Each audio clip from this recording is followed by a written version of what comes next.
Welcome to Off the Record, a space where we remove the titles, we remove the public performances, the platforms, and just strip away the personas and get to know the individual. So today on our show and Off the Record, we have Peter Chilufya Nsama, popularly known as Peter PCN. We're going to get into that a little bit later. Transformational leader, mentor, and entrepreneur, and actually a music artist as well. So I feel he really crosses over with a lot of talents that people are willing to hear. From his work, mental health and counseling, to leadership training with equipping Zambians, his journey has been an amazing one of music and business. Peter continues to inspire and change and empower communities. So Peter, very, very excited to have you on the show. Thank you very much for coming. Thank you so much for having me. No, you're most welcome. So I'm going to get into the show, but I think it's important for the audience to know maybe some of my questions will come off a little bit more personal because I'm a good friend of yours, at least I'd like to think so, and we have some history. Exactly. So I think people would like to know that. So let's get straight into it. But actually, before we get straight into it, you know my passion is coffee. So I'd like to pour you some coffee if that's okay. Then we can get started on the show. Sure. Excellent. All right. So I think you got the cream and sugar ready? Yeah. I'll just pour it over here for you. Okay. All right. Excellent. Thank you so much. No, you're welcome. You're welcome, my man. All right. Excellent. All right. Well, the coffee is brewing. Maybe we'll get into a couple of quick conversations around who I already know you are, but maybe for the audience to get a little bit of context of you. So PCN, I'm assuming, I've never actually asked you this. Is that like an abbreviation, or what makes you refer to yourself as Peter PCN versus just PCN, or, you know, by your surname, or what's that about? Or where did that originate from? Okay, so thank you so much, Aaron, first of all. Peter PCN comes from, it's the abbreviation of my three names, Peter Chilufya Nsama. So this originated from way back, I think, should be when I was in grade 6. So by that time, I was calling myself Man P. Then I switched to Peter PCN. That is Peter Chilufya Nsama. Okay. Yes. And you were calling yourself Man P. Why is that? Because by that time, during our time, majority of youngsters were calling themselves Man. Then they'll add something to. It can either be the first letter of their first name or the last. So whichever that you prefer. So I was calling myself Man P. P is coming from Peter. Okay. Yes. Okay, I get it. Yeah. So maybe a bit more about that background, because I know the history and maybe we'll touch in there how we met and all that, not saying it's connected to your success and what you've done, but I've always, on a personal note, been very inspired by youth entrepreneurship and leaders from that capacity, and there's a whole story there I'll share with the audience if the time allows. But what would you say, or who would you say Peter is without the title, if someone would ask you? Right, that's an interesting question. Without the title, Peter is somebody who is interested in inspiring other young people, and also just mentoring young people to see to it that they thrive in their lives, and also just to create an environment where young people can be able to rise above their challenges and anything that would rob them of that chance to become the person they were meant to be. So aside the titles, and I think I'm just this person who loves to see people move forward, people get to the level where they're supposed to be, or to become the person they were meant to be. So I get to be very excited to see that people are able to do greater things even without their title, without different qualifications, but they have a skill that will be able to allow them to become the person they were meant to be. So basically that's it. Okay, no, that's really powerful. And I know that about you to be true even before we met. So what drove that, do you think? Is there something in your childhood that kind of gave you that? Because you mentioned already you even having this like Man P as a name. Yeah. Is there events in your childhood or people in your childhood that molded you to have that interest? Or how did you get to want to be that person to help facilitate empowerment in youth? Okay. So looking at my background, I come from a very interesting background. Quite interesting because I grew up with a single mother. Yeah, so, growing up in such a kind of life where you are lacking many of the things that my peers and my age mates had that time, shaped me into becoming that kind of a person that I am today. Yeah, so I lost my father when I was about to turn 11, and it so happened that he died 2 days before my birthday, and was buried a day after my birthday. Wow. So this is something that really traumatized me, such that I even dreaded my birthday for quite some time. Yeah, I believe if you remember, I never wanted even to celebrate my birthday. I remember. Yeah. You threw the cake in my face. Yeah. Yeah, so Yeah. I think that kind of an experience made me to realize that I did not have anyone to support me, to give me the kind of life that I wanted. And I had this experience where, I would lack a lot of things. And by the way, I had my first school bag when I was in grade 5. And this is not the bag that I bought for myself or my mother buying for me. I was just given by someone. Yeah. Wow. I could carry all my 10 books in a plastic bag. Yeah, so that kind of lifestyle where I lacked many of the things, it just created a very negative picture about myself and where I was coming from. So I could feel I wasn't good enough, and there was nothing that I can do. Yeah, so because of that, I decided to change that narrative, and I think there is something that I can do, just for me to change how I view myself and how I picture life. So after changing that narrative, that's where I developed that desire now, even to wanting to transform other people and also to encourage them that even if you experience hardship, even if your background is not okay, you can still make it up. You can decide and redefine your life. Yeah, so the decision and the desire was birthed from that. Wow. Yeah. So do you actually, you said your dad passed away around 11, I remember that. Are there things about your father that you remember, maybe things that were positive, that maybe had he been here now, you could say to him? What would those be? Okay. So unfortunately, I didn't have much time to stay with my father because I was this notorious kind of a boy. You were or you are? I was. So my father wasn't very patient with me because of my behavior. Yeah. So I couldn't have a lot of time to spend with him. So I decided to go to my grandparents' place because they could tolerate my behavior, the one that I had then. And because of the time I needed him the most, that's when he died. So the only thing that I remember was, each and every single time he came back from work, he would get in the living room and he would look at all of us, and he would start saying, I love you guys. He was saying, wow. That's the only thing that I remember. And he was a very kind man, and he was a believer. He was a believer. So he could always tell us to believe in God and also to trust in God. Yeah, so these are the things that I remember, and also the relationships that he created with people. This is something that has become very vital even to me, because of the relationships that he created.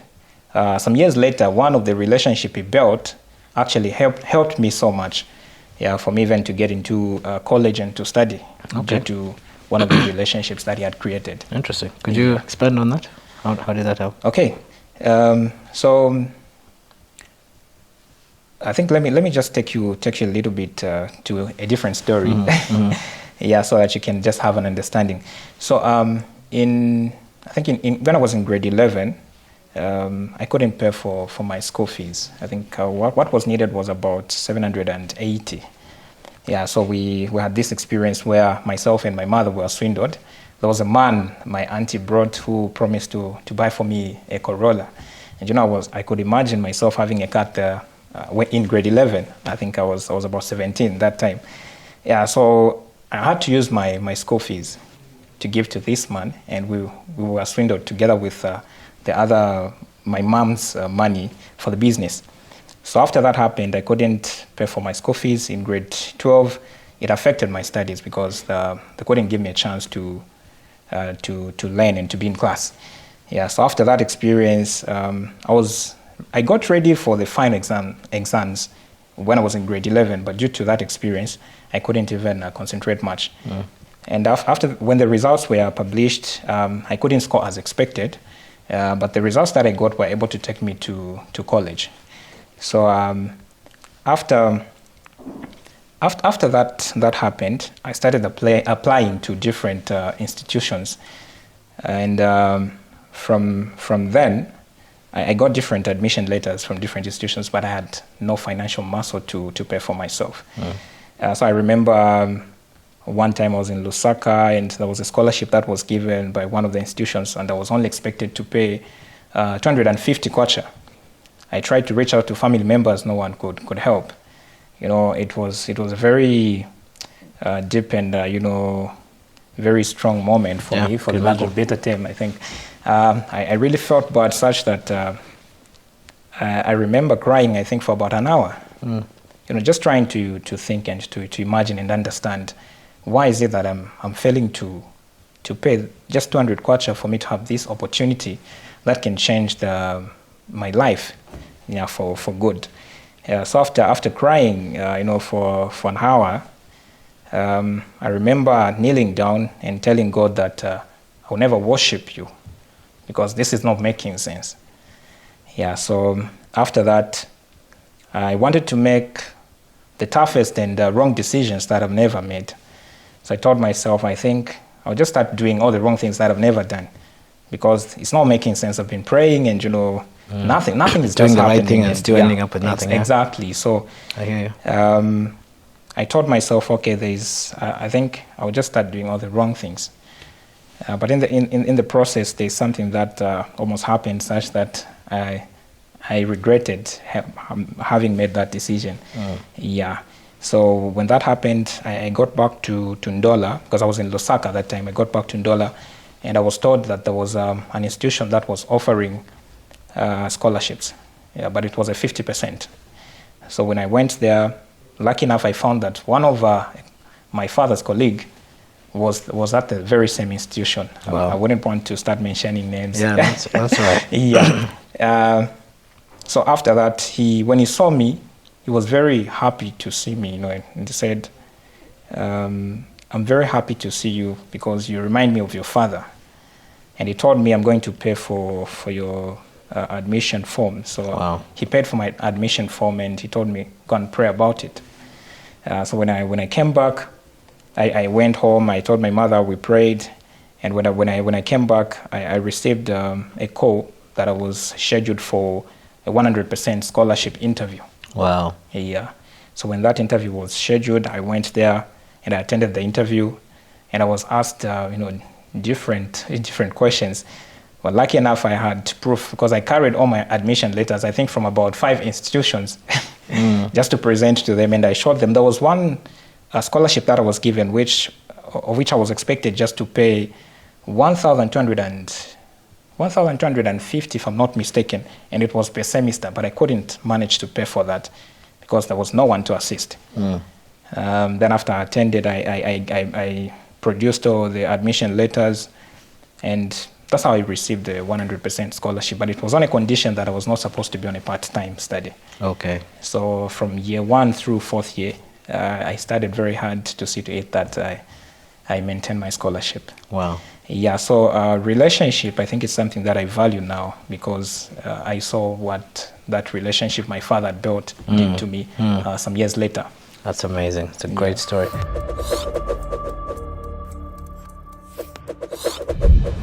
Behind the title, behind the prestige, there are hiding secrets, struggles, and stories untold. Meet the faces you know, but what about the people behind the masks? Who are they? Off the record. For me to have food, it was a problem. I was out of school for a year.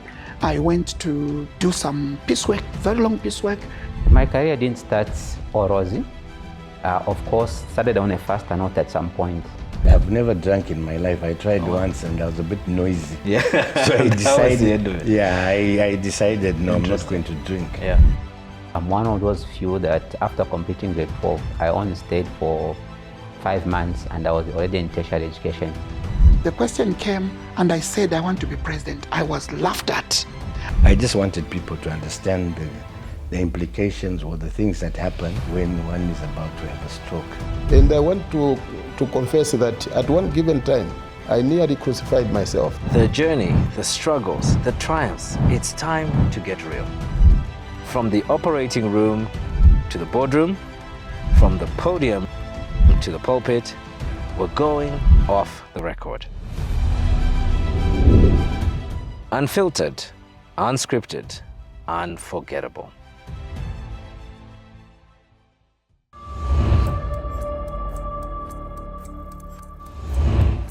Since we're on the topic of parents and how that's been such a huge opportunity for you to get through school, did I meet you after graduation or during?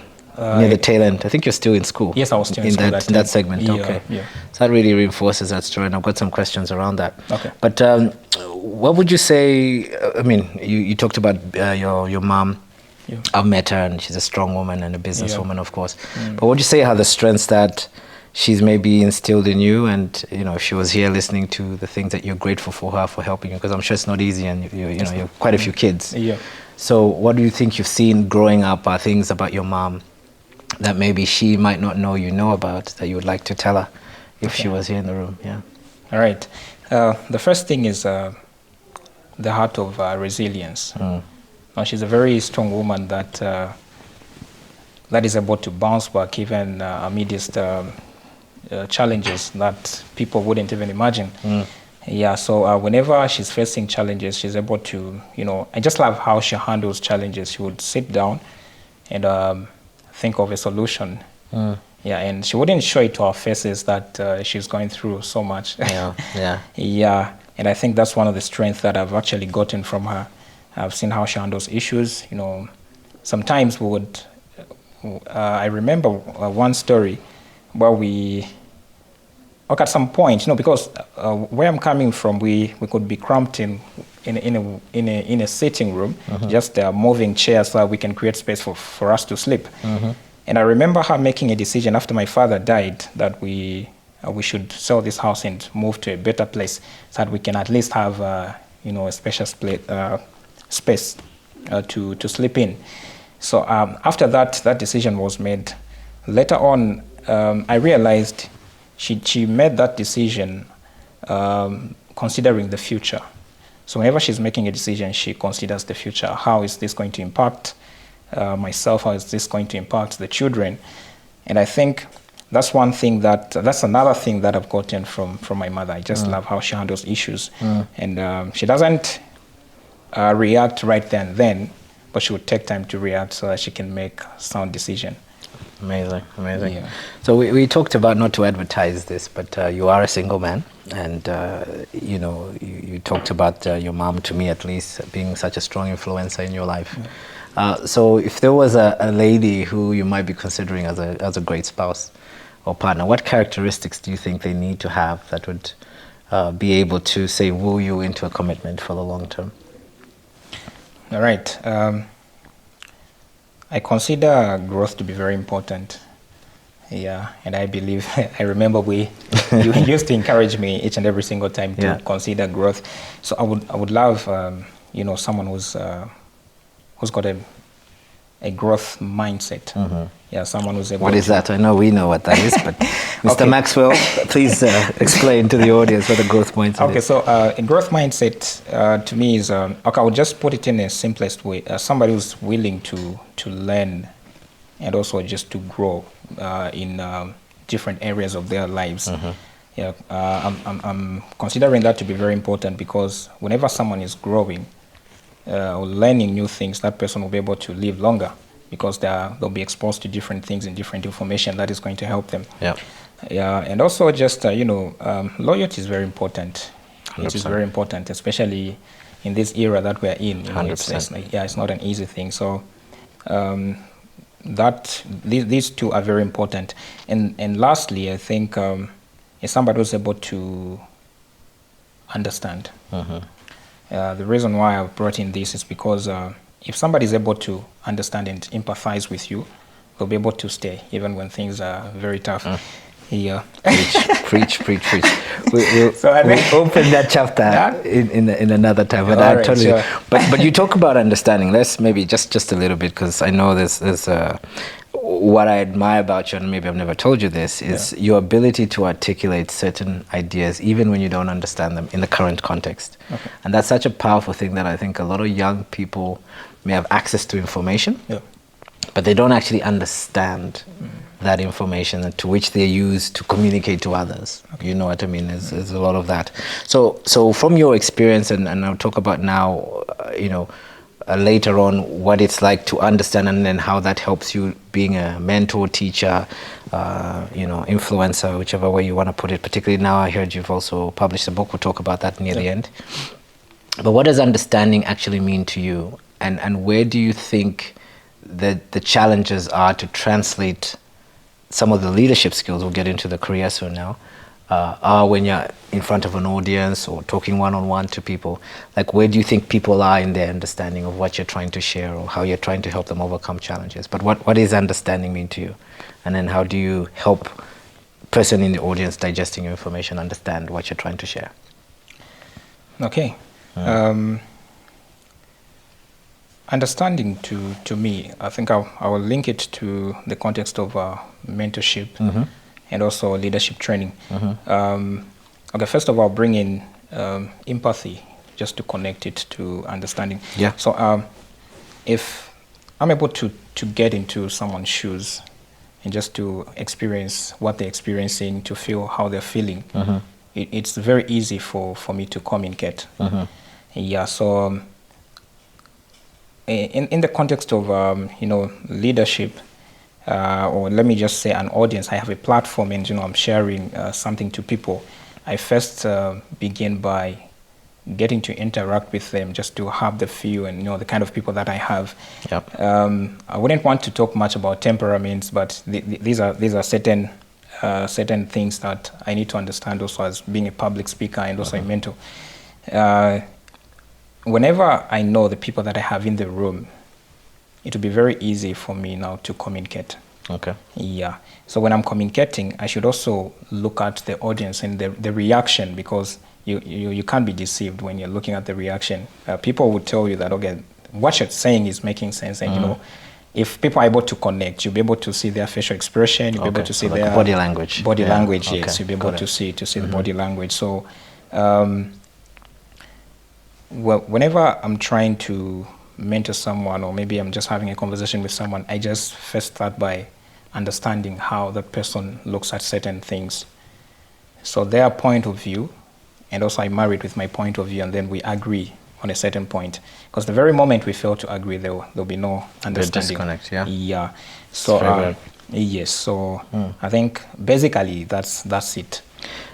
And to your point again, I'll be complimenting you all the way through because I have context. But you are and you come across as a very empathetic person. Yeah. So what do you think the difference is between someone, say, and I see this, I won't talk about institutions, I have a thing about them, we won't go into that. But let's just say it could be education, church, government institution, doesn't matter, wherever people have a platform to communicate a message. But in your case, I've always seen in every situation that I've put you in, because we did some projects together where you were building your facilitation or mentoring or this or that, the other, or just coming over and we're talking as a family, or me visiting your siblings. You come across very empathetic. But what is the difference between an empathetic person and a sympathetic person? Is there a difference, or are they one and the same in your experience? Okay. In my experience, these are two different terms. Sympathy is where you're feeling sorry for someone. Then empathy is where now you get in the shoes of someone you understand. Like you said, yeah. Yeah, so if we talk about, in my experience, there are certain people who can't empathize, but they can sympathize. Yes. So they'll just look at the situation and they'll be able to, okay, I'll give an example. Someone posts on social media that they're in need of money. Then they will say, I have a sick child, and they'll post a picture without even putting any disclaimer to that picture. And if you look at that picture and you feel sorry for that person, you feel sorry for what you're able to see through that picture, without you really getting deeper into the very situation, you're just sympathizing, but you're not empathizing. And you can probably just comment and say, so exactly, sorry, but you're not even no investment. Nothing, no action. You just feel sorry and it ends there. Yeah. But if you're able to empathize, you get deeper into the current situation. So you ask questions, probing questions. What led to this? How can I help? How can I step in to assist in this? Yeah, I think that's powerful. That's how I look at it. So moving that along in the same vein, when you're obviously looking at your clients, the people you mentor, all this, and I know you naturally are empathetic and get into asking more questions for seeking that understanding. In general, from what you've seen around society, because anyone now can be a coach, entrepreneur, pastor even, Baptist, I can go on with a list of prophets and people like that who just are springing up in this climate. Good or bad, doesn't matter, but I'm always conscious about how are they getting the understanding or also seeking to how best to help an audience, right? Okay. Have you had any challenges with some people where maybe you couldn't get empathetic with certain, or you've always had a case where every single person in the room you can empathize with? Or have there been situations where you feel disconnected, and then in those challenging times, how would you advise someone else in a congregation to try and bridge that gap from the trainings that you've done?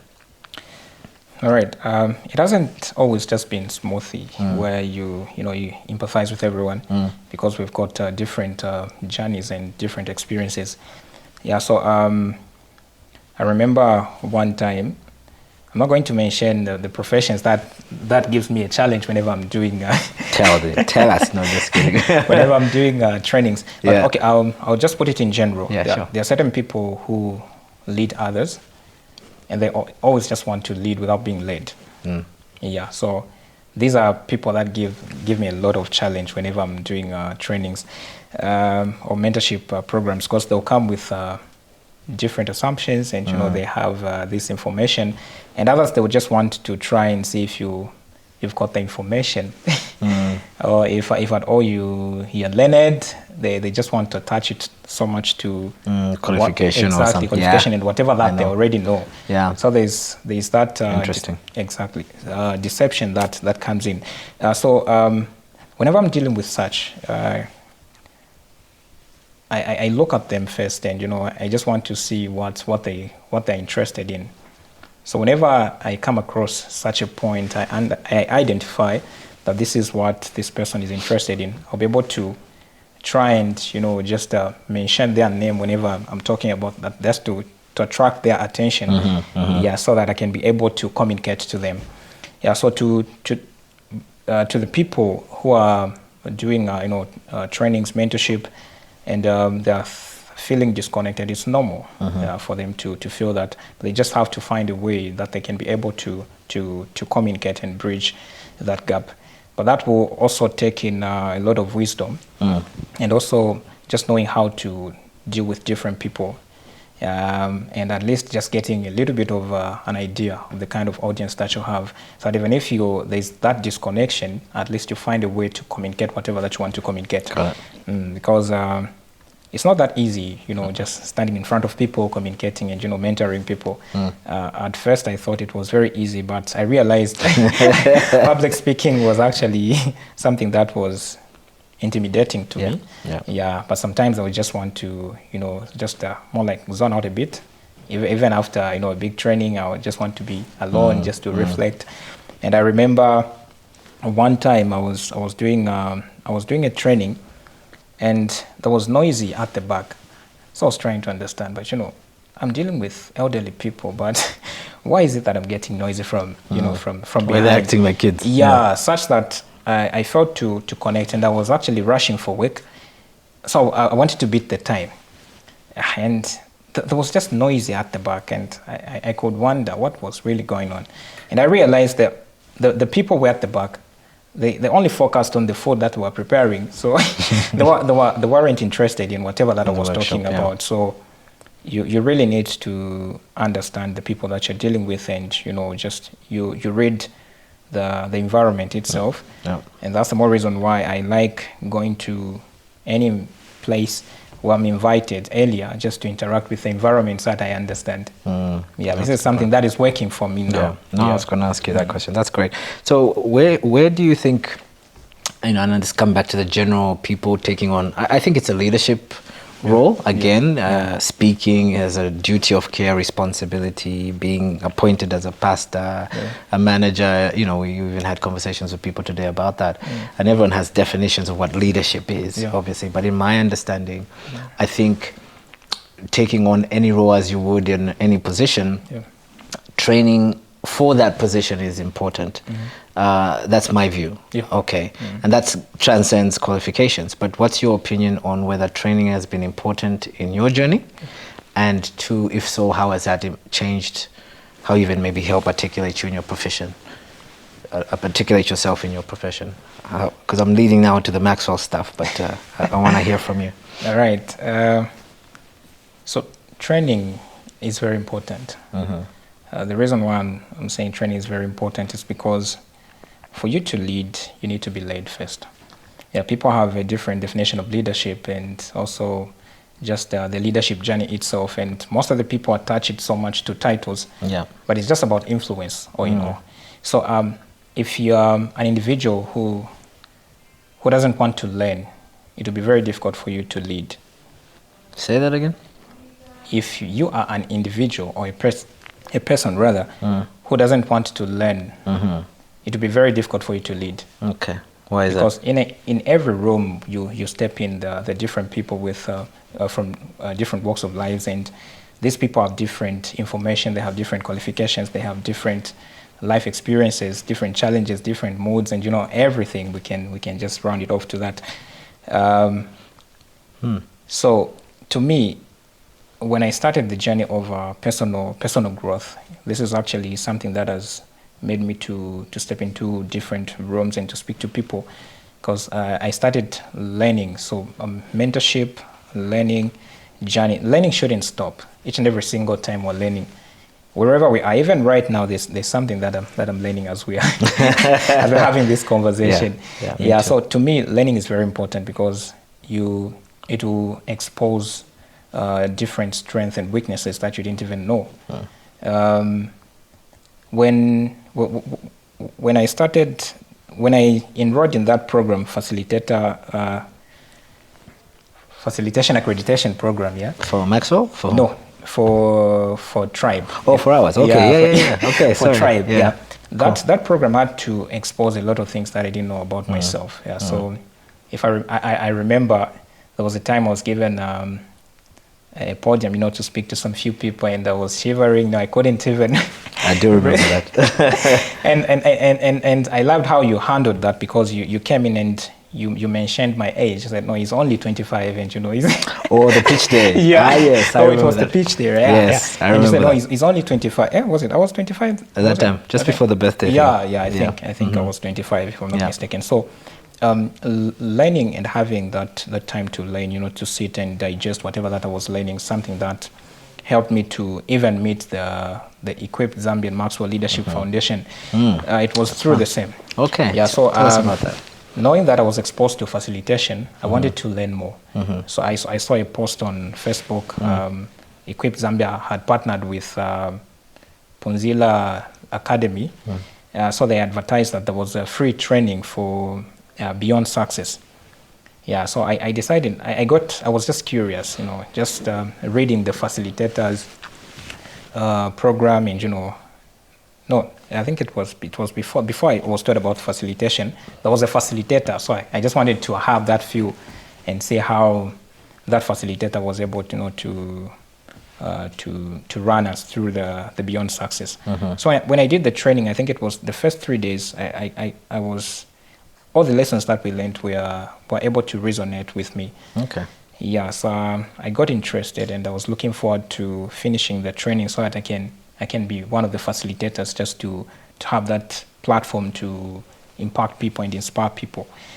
So after I did that training, I joined the facilitators training program, and that's how I started the Equip Zambia training program.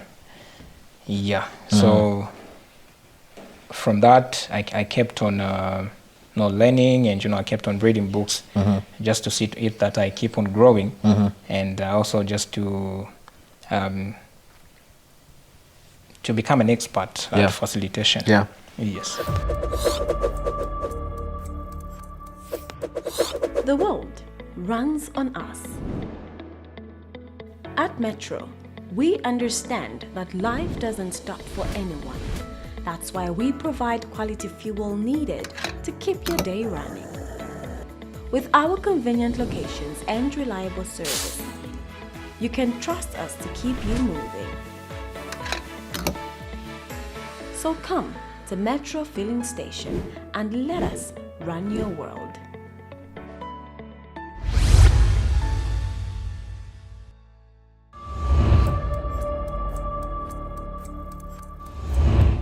So what are the challenges, and we'll get to your book in a second, so what are the challenges that you feel youth are still facing today that are coming through as to why you're being called?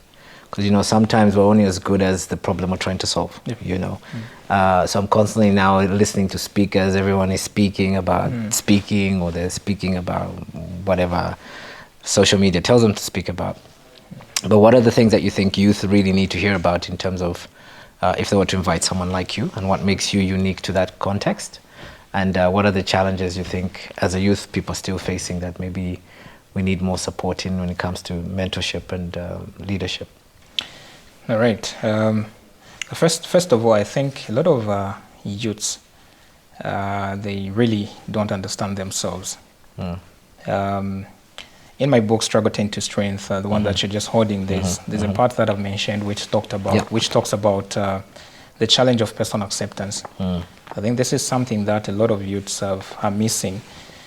We were so exposed to social media, and we use social media wrongly, such that we don't want to digest the right information. Gotcha. Because whatever that you feed your mind is what you're going to produce. Yeah, so a lot of youths are lacking proper guidance. I put it as guidance. Because they really need to be guided in the way they should lead their lives. So in the mentorship training programs and the opportunities that I get to, I call it a privilege, the privilege that I get to speak to people. I always want to help them to understand themselves and why they exist. Yeah. Because whenever you understand that, I think you'll not make a lot of mistakes in life. Yes, mistakes are inevitable. Each and every single person makes mistakes. But people need to be guided, because a lot of young people are being peer pressured into doing all sorts of wrong things, and they are thinking this is now normal. Yeah, so even the abnormal things, we consider it to be normal now because everyone is doing it. Sure. So why should I be an exception? You don't fit in or whatever. Exactly. Yeah. So Gotcha. Yeah, so I think this is something that I've noticed. And then the other thing, at the moment, with the introduction of artificial intelligence, we're using that wrongly also. Instead of us now appreciating that to use it for our own good, we're misusing now technology. Yeah, so generally it's just the guidance that young people need. Young people need, because they get to have the right information at their very fingertips, but how to use that information, that's where the challenge is. And they don't have people to guide them. So you see that a young person, you see this young lady, this young man getting a smartphone, and they're just using it wrongly, instead of them investing into something that will help them, because they're not considering the future. Their focus is just on the present situation. And their poses on TikTok and whatever, instead of Exactly. monetizing their businesses. Yeah, I hear you. Okay. Well, I wrote 2 books, and I remember you coming to me talking about how one day you want to be an author. Yeah. Maybe we've got a few minutes to wrap it up, but could you maybe share the journey? Because we can talk about the book, and I love how you talk about it talks about struggle turned to strength, and some of the tools you can suggest in guiding people to the right boundaries of how to access information and be better in overcoming their challenges. I think that's a very important thing. But what was the journey like for you in your writing? Because I remember my journey and the transformation I got through that journey of writing particularly the second book for me. Okay. But did you experience changes about yourself as you were trying to get through this book? And if so, what were those challenges? Because everyone wants to write a book now to be an influencer. It's a strategy for marketing. But I know you wanted to write this book. And in case the audience don't know, I also met you doing youth extracurricular examination training to people in your community. And it was a business that you were running. And at your age, I was just thinking, like, this is so impressive. I think we almost even started a concept together. So you're just quite rare in that case, that you actually have a heart for community, but you're doing something about it. And from this book, it shows that you stick to your goals. So how easy was it to accomplish this book? And what were the challenges that you faced? And how did that affect you? Or how did that change you? Okay. That's very interesting. First of all, it took me 5 years to complete this book. 5 years? Yeah, 5 years. So I started writing this book in 2020. Yeah, and I know I got inspiration from you and other people around. So looking at the posts that I was putting up on social media, I thought maybe I can translate some of these things into a book, so that I can just meet even the other corners of the earth where I can't manage to reach. Yeah. So when I started, I wanted to make sure that everything was perfect at a very at the very start. Yeah, but I realized later that no, there are certain people who specialized in assisting with proofreading, editing, and like or let me just say publishers who can assist with that. So it was very challenging at first, and I just needed a certain posture, because sometimes I could wake up and say I want to write this book, but I would just start maybe one line and I'm stuck. What should I write? What should I talk about? You know? And I struggled with the title first. Okay. So when I started, I was calling it My Stories and Writings. Okay. Then from there, I changed to An Orphan with a Big Vision. I like that. Yeah, An Orphan with a Big Vision, because it came from that point of view where, growing up with a single mother. Yeah, and I wanted to, there are certain stories that I wanted to share with orphans. And I realized it's not only orphans who'll be interested in my story, even other people are facing challenges. Yeah, so let me just stick to this and see how best I can compile everything. So certain times, I could wake up and I want to write, but I fail. I think I just needed a certain mood, for me just to sit down and write. Creative inspiration or something, Yeah. So I reached at a point where I just told myself, let me be very intentional about this. And sometimes I could even go to a place, I would order something, just sit there off my gadgets, and I'm just, typing. So I never used to write on paper and then I type. No, I was using my laptop, sometimes a phone. I just write something and then I save, just like that.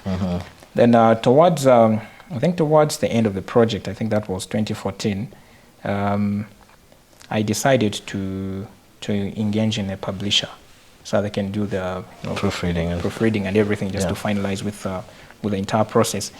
Unfortunately, this publishing house decided to abandon the project when I had paid everything in full. Oh no.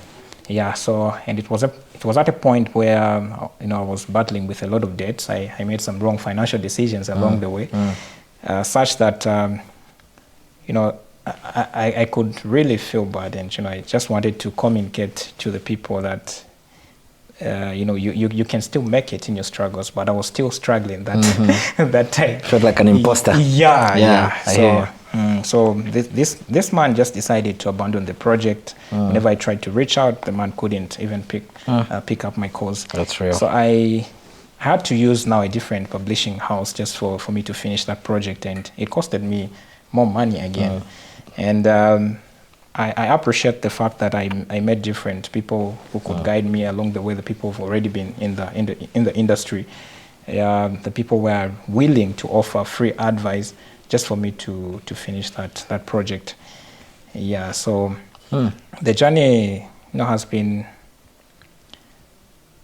a journey. It's been a journey. No, I hear you. Yeah, it's been a journey. And I think we can bring you on for just that part. But I feel what's really important, and we're just wrapping up now, is like, again, for me, for every guest that we brought on the show that sat in your seat, a lot of people, unfortunately, like you said, with social media, they see the successes. Exactly. It looks overnight. It And looks they don't like a want to straight share the line. struggle, yeah? Yeah, or even I think, I don't know, you and I have done the social study. If we share a struggle on social media, it doesn't get as many likes. True. Or if you share even an inspirational quote, Yeah. doesn't. But you share a scandal in Zambia, that thing goes off. Yeah. So there's something about maybe our mindset or our social consciousness there. But I think what's really impressed me about you is, number one, you've had the courage not just to have a dream, but to communicate that dream. Because a lot of us have dreams and we keep them inside. Sure. But number two, the empathy to follow it through. And I think that takes empathy because you're stepping into your shoes, but you're stepping into the shoes of your future self. Yeah. And I know your journey and things that have happened.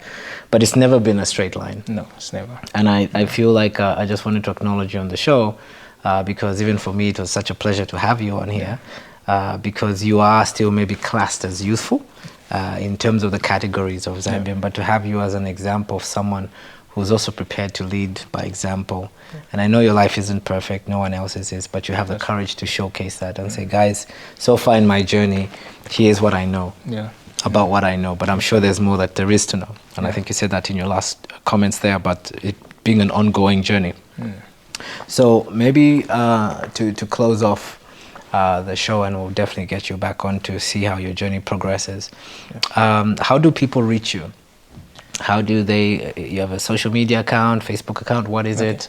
And obviously if they want to get access to your book, are there places or platforms where they can get the book, or is it direct to order from you? How do we get access to these two things? Right, thank you so much. So to get access to me and to purchase the book, you can reach out on 0962 577636 or 0974 577636. Okay. Then on social media, on Facebook, I use the name Peter PC and Chilufya Nsama. Okay. You can just search for that and you'll be able to access you. To access, yeah, you can just drop a text, and then you can use the same two numbers on WhatsApp. They're both available, so that you can reach out. So the hard copy is going at 300 kwacha, then the soft copies are going at 100 kwacha. Okay. Yes. Okay, that's good. And maybe for everyone, this is my challenge to you, is it would be nice, I think, because of the personal development journey, the public speaking stuff you do, is maybe every now and again record yourself reading some part of that book. Sure. You know, I think that's one thing I always love to have, because some of us are digesting audio or visual, YouTube, but imagine you just got some clips so you can take someone through your book on a daily basis. Commissions come to me, of course, because that idea. No, just kidding. So that's it. So, ladies and gentlemen, I think we'll come to a close for now, but just wanted to, again, formally, thank you very much for the time, Mr. Peter PCN. I appreciate it. And really, really inspired for the journey. And again, for everyone watching, I've known this man from the beginning as a student, now graduate and father, and looking to inspire the nation with what he's doing with accreditations from the likes of an international acclaimed bestseller, Mr. Maxwell. So I think you've just come leaps and bounds, my friend. Really, really proud of you. So that's all from me. And thank you very much, guys, for tuning in.